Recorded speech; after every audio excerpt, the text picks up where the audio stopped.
Ekonene. So last week kuna vile nilibaki nimefanya a certain video nilikuwa nabonga juu ya Egonga, and in the process nikaanza kubonga juu ya the vice president wa Equatorial Guinea, and nilikuwa na kushow vile like the vice president wa Equatorial Guinea is a son to the president wa Equatorial Guinea. And this is really messed up because you have a country that's basically, as I say, it's being run like a family business.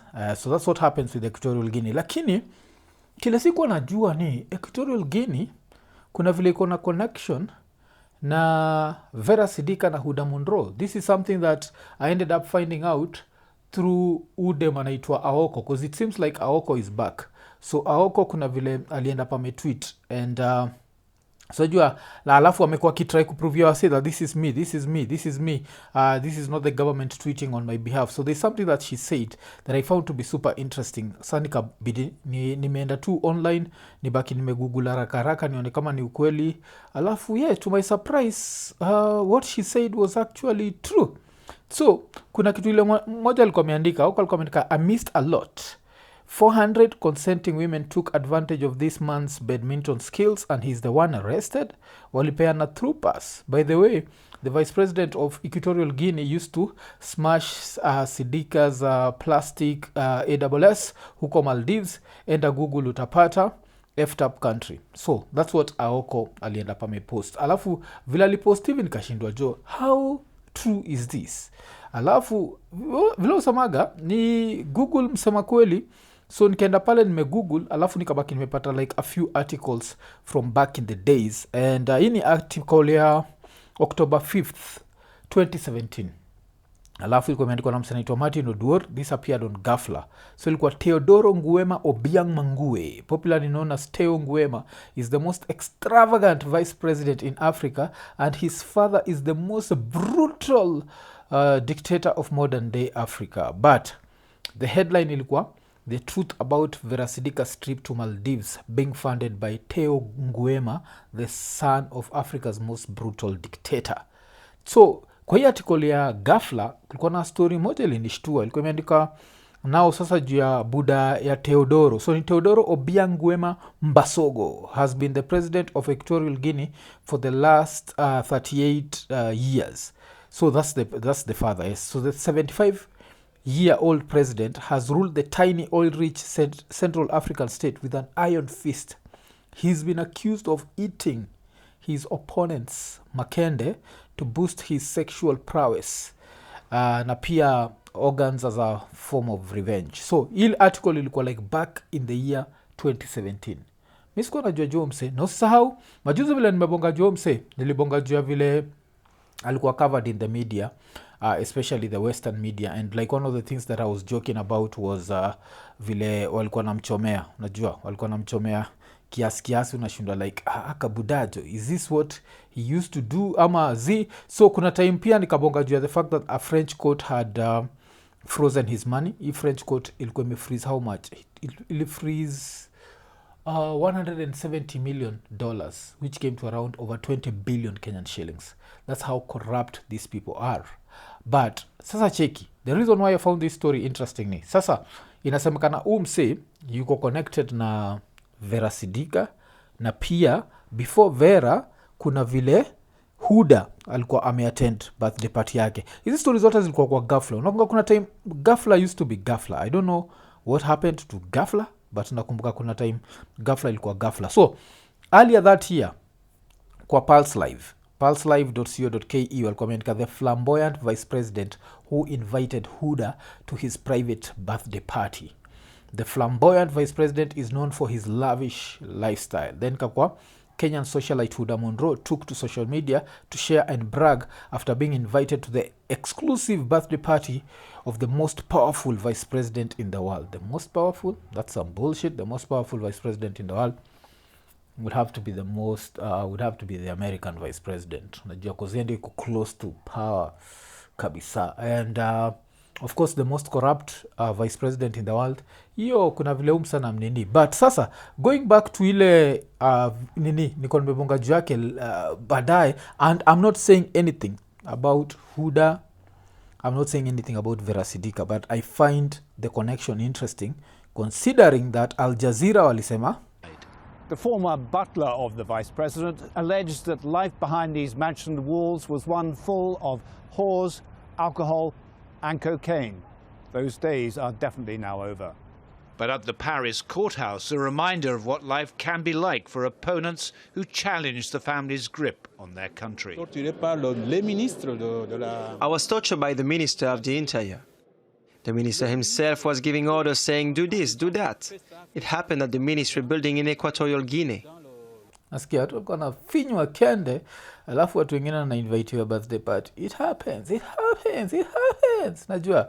And of course Equatorial Guinea saizi imekuwa ikimake headlines, na the main reason imekuwa ikimake headlines of course ni juu ya Egonga. And Egonga kuna vile ilikuwa like a few articles from ilikuwa ni BBC, ilikuwa Equatorial Guinea VP warns against office sex after viral videos. Alafu sasa pia kuna another article that came out nikasema kuwa Egonga alienda akiwa fired.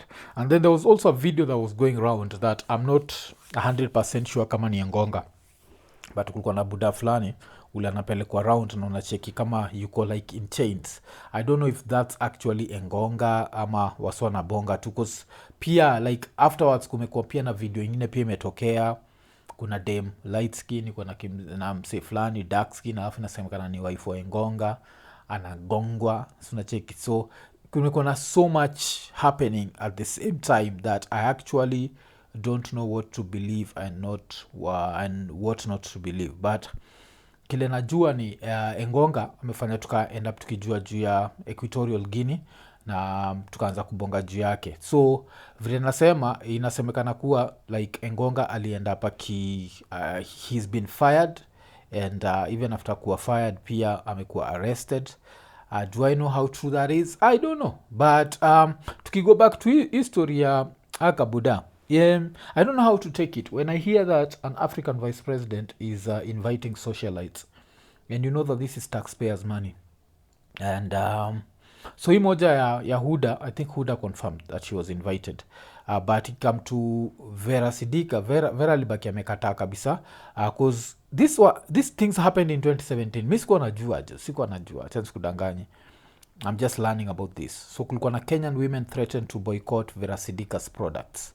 Alafu ikakuwa ni Kenyan socialite Vera Sidika is engaged in a bitter social media war with Kenyan and Tanzanian women. So akabaki sa Vera alikuwa ameandika, y'all Google the one and only Riviera Maldives and tell me if it looks anything like my hotel. How can some people claim that it's someone is with me and I'm on an island far away? So alibaki amedeny kabisa story ya kuwa na ubuda mwingine. So akaandika, Kenyans and Tanzanians idol hating us bitches, you're also naive, you need to travel, it's very important to travel because you're so stupid right now with the lies, leave me the fuck alone, I beg. So ilikuwa Vera. So Vera denied kabisa, but Huddah never denied. And do I know if Vera was involved? Because that's a coincidence ni kali sana. Hiyo coincidence ni kali. Alafu on the other side kuna like history ya what are they called, like socialites. Like what's a socialite? What's like need definition of a socialite? Ama what do they do? What does a socialite do? So of course tukisikia una hang out na ubuda anaitwa nini Nguema, vice president wa Equatorial Guinea, the only thing that comes up ni tuko like, what did Al Jazeera say 7 years ago? This was Al Jazeera on the 27th of October 2017. Angalia hii coincidence. So on the 5th of October 2017 we have a rumor, because it's a rumor, these are allegations. So the allegations are that Vera Sidika yuko Maldives na Nguema, sindio? Then like 22 days later also naitwa nini Al Jazeera wako France na their reporter is saying this. The former butler of the vice president alleged that life behind these mansion walls was one full of whores, alcohol and cocaine. Nasikia hiyo. Those days are definitely now over. Sijasema chochote. It's just interesting. But sasa wacha tuangalie hii rasa. Kuna hii rasa, sibongi juu ya rasa ya Vera Sidika. Nabonga juu ya rasa like mtu mkubwa ule ni matako. Na mtu mkubwa ule ni matako na bonga juu yake ni hii kifala. So ukienda kwa Instagram yacho, imejiandika Teddy Ngwema. Alafu kifala usikizaga hip hop, kimeseti ngoma ya Pete Rock hapo inaitwa What You Waiting For. Alafu ifala inatembea tu, like una cheki inatembea maside za New York. Alafu you can see like the arrogance of walking around in New York. Alafu moving into stores za nguo. Hizi stores niko sure are very expensive. This can't be nini. Chiki, try out that ka pink. Ama that's mauve. That's not pink, that's mauve. Try out nini ya mauve. Chiki hapo kuna some other coat. I think, I don't know what it is. Then a leather jacket. And I know the prices of these things are ridiculous. And you still walk around in New York. And I'm sure, walk into another store. Check out some expensive stuff. Walk in New York. Phone iko inje. No one can snatch your phone there because there's no extreme poverty kama Kenya. Just walk around and then you go back to your poor country and all you do is steal. Even after seeing things like this. This is what I've never understood about Africa. Like a lot of countries, akina the Dubais of this world, okay, that's UAE. As soon as they discovered they had oil, what they did is they turned their countries into what the Americas are. Nacheki. Kifala kitakuwa pahali kimevaa kama msa Mexico.